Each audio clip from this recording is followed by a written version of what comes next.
मेरी ख्वाहिश है, आपको मैं बार बार कहना चाहता हूँ, यदि आप यहाँ से कलेक्टर भी बन गए, अपने स्कूल से कलेक्टर भी बन जाते हैं, लेकिन कलेक्टर तुम्हारे एचएम सर के नीचे ही रह देंगे, तुम्हारे टीचर लोगों के नीचे ही रहेंगे। ख्याल रखो, कोई भी कलेक्टर हो, कोई भी वकील हो, कोई भी डॉक्टर हो, वो हमारे टीचर लोग बनाते, पता है ना आप लोगों को? वो टीचर ही है जो हमारा जीवन में पूरा आनंद लाते हैं, वो टीचर ही है जो पूरा मार्गदर्शन दिखाते हैं। सब कितने परीक्षार्थी हैं तुम्हारे? 74 है। सब 10वीं को बच्चों को बहुत सारी शुभकामनाएं।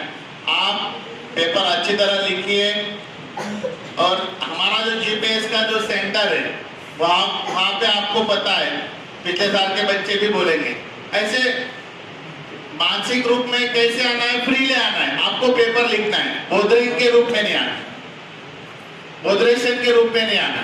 पता है ना आप लोगों को? पता है क्या? हाँ। और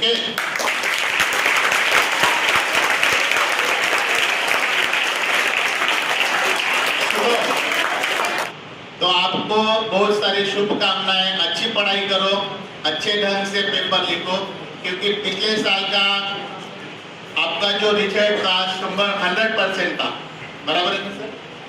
सेंटर हमारा था और तुम्हारा निकाल 100% था।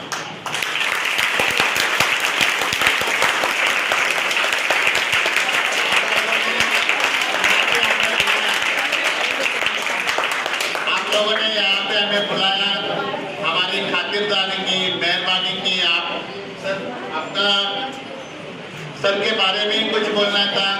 आपके सर जो है अभी मार्च एंडिंग में जा रहे हैं, लेकिन सर जी ने, मैं जब यहाँ पे आया हूँ तब सर की तरफ देखकर मुझे एनर्जी मिलती है कि सर जी ने बहुत अच्छी स्कूल बना दी।